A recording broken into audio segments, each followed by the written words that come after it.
आदरणीय नरेंद्र मोदी जी के नेतृत्व में 7वीं बार एक ऐतिहासिक बजट पेश किया है।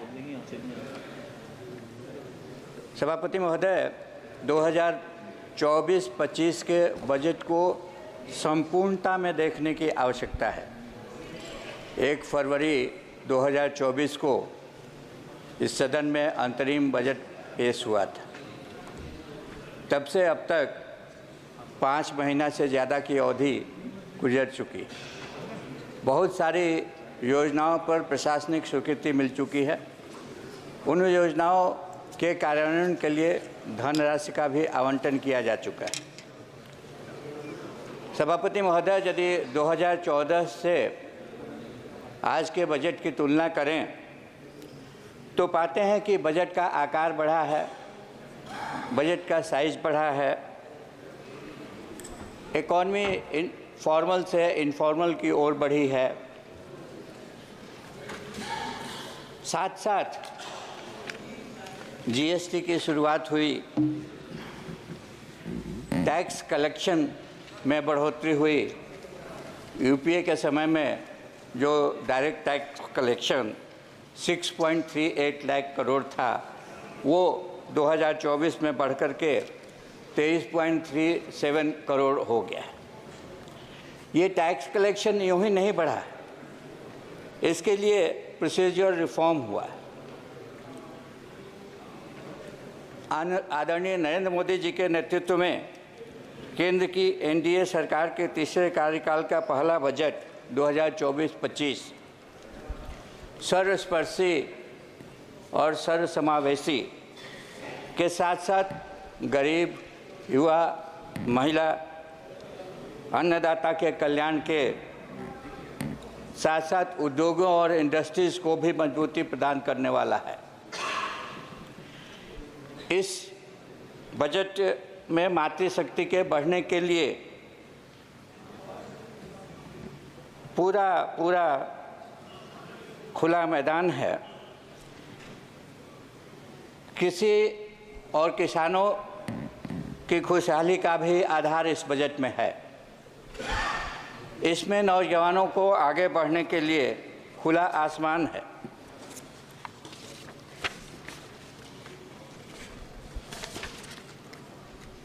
और गरीबों के चेहरे पर लाने वाली मुस्कान भी। यह बजट भारत की ऊर्जा से ओतप्रोत और रोजगार सृजन के प्रति समर्पित है। पिछले 10 वर्षों में देश के प्रधानमंत्री जी ने एक ऐसी व्यवस्था कायम की जिसके माध्यम से लाभार्थियों को उनके खाता में बिना बिचौलियों के हस्तक्षेप के जितना पैसा जाना था उतना पैसा पहुंचा। पिछले 10 वर्षों में करीब 25 करोड़ लोग गरीबी रेखा से बाहर आए। पीएलआई स्कीम और मेक इन इंडिया ने हमारे निर्यात को काफ़ी आगे बढ़ाया है। निर्यात के क्षेत्र में देश लगातार रिकॉर्ड कायम कर रहा है। पिछले 10 वर्षों में हमारी अर्थव्यवस्था फॉर्मल इकॉनमी की ओर अग्रसर हुई है। डिजिटल इंडिया से न केवल देश की अर्थव्यवस्था को मजबूती मिली है, बल्कि इसकी वैश्विक छाप भी पड़ी है। सभापति महोदय, इस बजट की 9 प्राथमिकताएं हैं। उन प्राथमिकताओं को गिनाने की आवश्यकता नहीं है। सभी ने उन प्राथमिकताओं को देखा होगा, उस पर गौर किया होगा।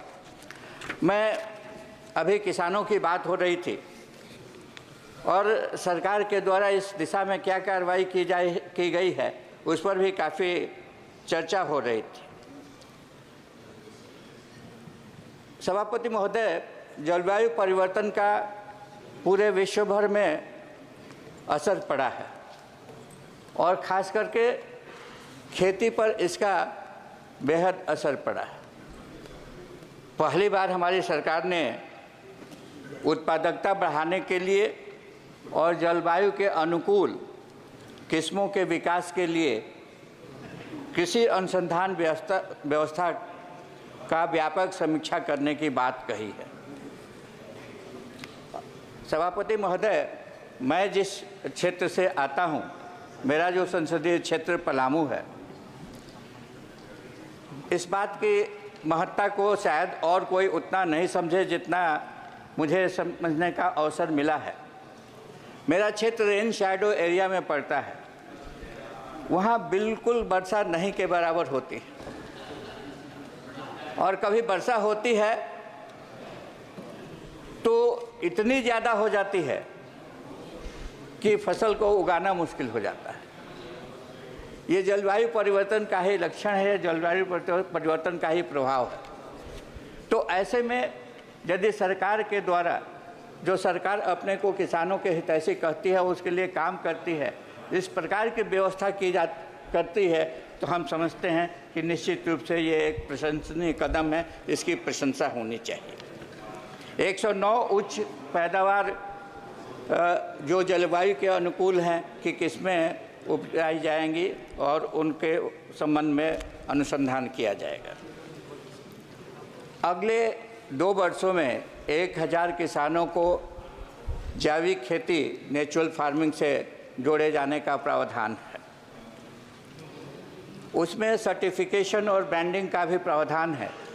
साथ ही साथ पल्सेज और वाइल्ड सीड्स की उत्पादकता बढ़ाने के, उनके भंडारण के लिए और उनके बाजार की भी व्यवस्था की बात बजट में कही गई है। मुख्य जो कंज्यूमर सेंटर्स हैं, वहाँ पर वेजिटेबल क्लस्टर्स की स्थापना की भी बात कही गई है। सिम्स के फार्मिंग के बारे में पहली बार बात की गई है। सिम्स के फार्मिंग के साथ साथ उनके प्रोसेसिंग के लिए और उनके एक्सपोर्ट करने के लिए भी इस बजट में बात कही गई। एक नेशनल कोऑपरेशन पॉलिसी बनाने की भी बात इस बजट में की गई है। और इस साल एग्रीकल्चर और एलाइड सब्जेक्ट्स के लिए 1.59 लाख करोड़ की रुपए की राशि का प्रावधान किया गया। रोजगार सृजन और कौशल प्रशिक्षण के लिए भी कतिपय योजनाओं की चर्चा की गई है। Employment linked incentive first timers के लिए, मैन्युफैक्चरिंग सेक्टर में जॉब क्रिएशन के लिए और एम्प्लॉयर को भी इंसेंटिव देने की बात कही गई है। इसके अतिरिक्त 20 लाख युवाओं को 5 वर्ष की अवधि में राज्य सरकारों एवं इंडस्ट्रीज की सहायता से कौशल प्रशिक्षण दिया जाएगा। 1000 ITIs को अपग्रेड किया जाएगा और इसके अलावा 1 करोड़ युवाओं को 500 टॉप कंपनियों के साथ इंटर्नशिप करने की व्यवस्था की गई है। और इस इंटर्नशिप के दौरान उन्हें 5000 रुपये का मासिक वेतन भी दिया जाएगा और 6000 रुपया भी एक मुश्त देने की बात कही गई है। कामगारों में महिलाओं की भागीदारी बढ़ाने की भी चर्चा की गई है और कार्यस्थल पर महिला हॉस्टल और शिशु गृह बनाने की भी बात कही गई है।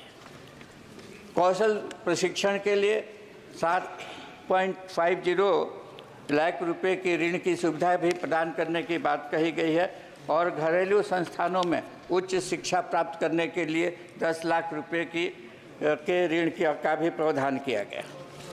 इस वर्ष रोड इंफ्रास्ट्रक्चर डेवलपमेंट के लिए 2.66 लाख करोड़ रुपए का प्रावधान किया गया।